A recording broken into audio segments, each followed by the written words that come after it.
be dirty. Don't be dirty.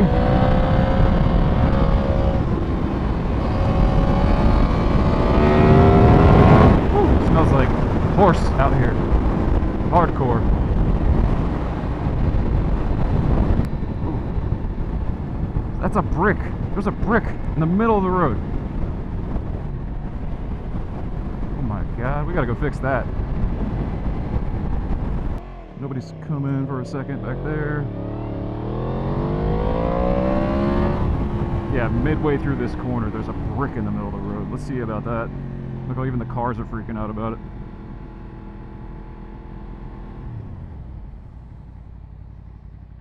Get out of here. Oh, it's wood. It's just a piece of wood. Still would suck.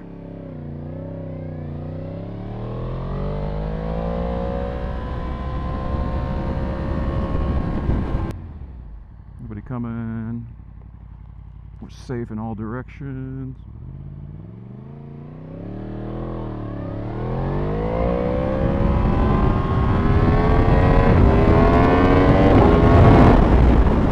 I love this bike.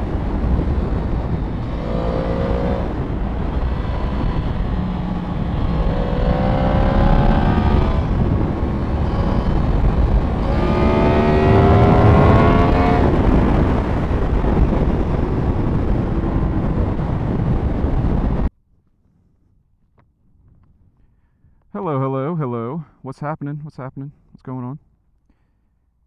And there's another tennis ball over there. People are shooting their shots out here. Look at them all. I'll give it back to whoever owns it. Well, we're out here riding on the old MT-10 today. Went through and checked out my buddies over at Pyramid Plastics. New parts that they've been coming out with, and they actually had a couple new ones, or one of them's new for my bike. So what happened was I ended up putting this bike on a front stand, and I guess the pin wasn't all the way in. So when I was tweaking on the handlebars, it fell out of the front stand and snapped the mustache right off. The front wing, the frontal wing. I call it the mustache. But so I basically was on their site looking. I wanted to replace the frontal wing, and then I noticed that they had these new headlight cowls, I guess you would call them. And the first thing I thought when I saw these was it kind of gives this bike that Gen 1 look back, kind of like similar to how the Gen 1 was. More of a, I don't know, Transformers look instead of a bug. And then I put these little buggy-eyed protectors on the thing and put it right back to bug mode. So I don't know, you tell me, what do you guys think? Does it look any different, any better? And then while I was at it, I went ahead and put the seat cowl on the back. So nobody sits on the back with me anymore, so I took the pegs off and put the seat cowl on. I think it looks pretty clean. But yeah, oh, and I also swapped out my engine case covers. Long story about that, but basically the ones I had on there were junk, and they all started cracking while sitting on the bike just from the heat and the vibration. I think I've got some B-roll I'll throw in of me taking the old ones off and putting the new ones on.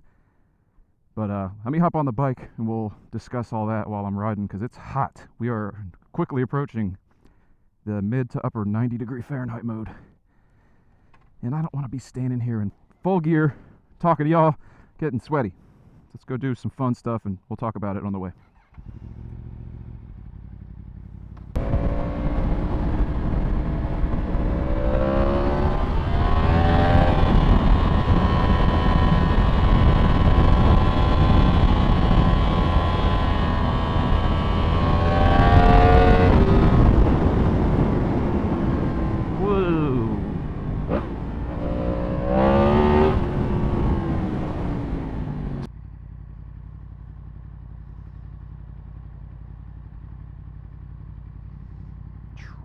That's a red light.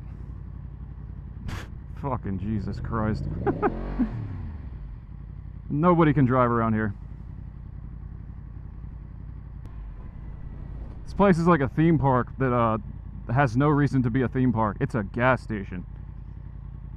But there are a lot of people that come here.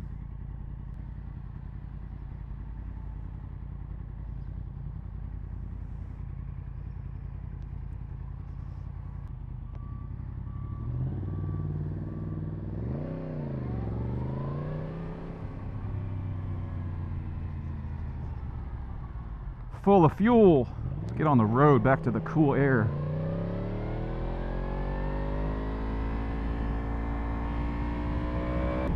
So yeah, the brand that I won't name engine case covers that I had on this bike. If you scroll back through my videos from a long time ago, I did a little short talking about them. They're about half the price of these GB covers, and they're about 0% worth it. So what happens is they're made of 3D printed plastic, and they have no metal reinforcement where you attach them to the bike. So over time, the heat cycles and the vibrations of the engine weakens the plastic, and I'd come home from riding and the bike would start making popping and cracking sounds. I was like, what is that? And it was the damn mounting points on the engine covers snapping, cracking. And I thought, that's weird. So I reached out to the company who makes them and told them, and they're like, oh, that's normal. That's just normal wear and tear. They went ahead and sent me, this is good on them, they went ahead and sent me one of the parts that was broken, the only part I knew about. So I put that on, and then not that long later, that one broke too, and then I started looking closely at all of them, and they were all broken. So if I were to have crashed on the bike with a bunch of parts that are barely held on by cracked and breaking mounting points, it would have been absolutely worthless. So anyway, I ordered some GB racing covers. Those are the only ones I will go with from now on. So, FYI. The next part is pretty self-explanatory. It's literally a plastic seat cover. Pyramid makes one that's painted to match whatever color your bike is, but since this bike's all black, I wasn't going to pay extra to have matte black versus slightly different matte black. This paint is, it doesn't matter to me. So I went with the cheaper, just matte black cover. I slid it on. This one's designed for the comfort seat. I have the Yamaha, I think it's the first gen comfort seat, but it'll fit on either one. I never have a passenger. I took the passenger pegs off a while ago because my heel would hit the peg when I was in the corners, and I didn't like that. So I took those off, and I was like, why do I even bother having a back seat? I don't ever have a passenger. I don't even have pegs. So I thought it would look sort of cool to have the cover, make it look like a single seat. You guys tell me what you think. It wasn't very expensive. Some of the Pyramid parts are a little pricey because they have to design them in-house and they make them really high quality. But this was a pretty affordable part. And then the last part that I thought was like, I had never seen it. I was on their site and I was like, what? So I looked at it, and it's these like covers, and they're on the headlight. That looked like a bear trap, but it was a piece of tire. Anyway. So they go around the headlight. Thought this guy was waving at me, but I think they're just picking seeds out of the bag.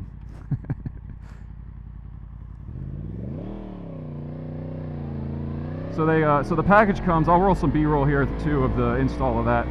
So it comes with these little metal, steel, like powder-coated brackets.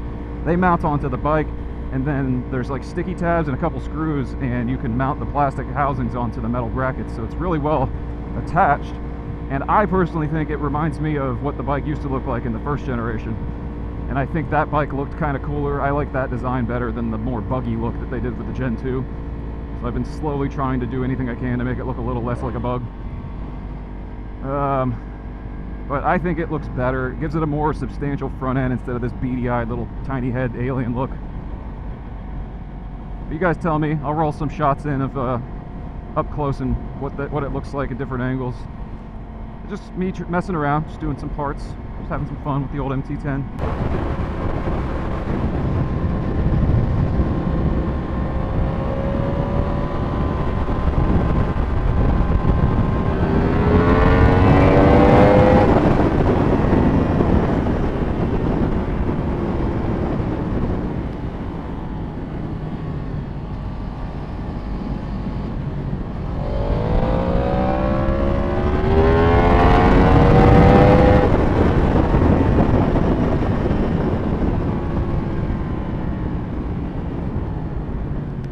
This bike is just addictingly fun. It seriously is too much fun. It's dangerous.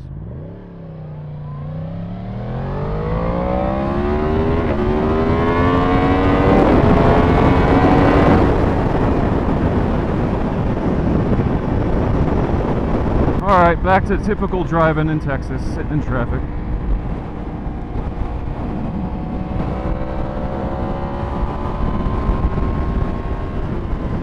we're gonna head our way home, give this bike a nice wash. It's covered in dirt and grime. I gotta take better care of this bad boy. But thanks for watching. If you guys have any interest in these parts, I'll throw some links up in the description. I don't make any money off this stuff, I just think they're cool parts. Some of you guys that watch have MT-10s, maybe you think they're cool too. Anyway, you guys take it easy, ride safe, do your thing, have fun.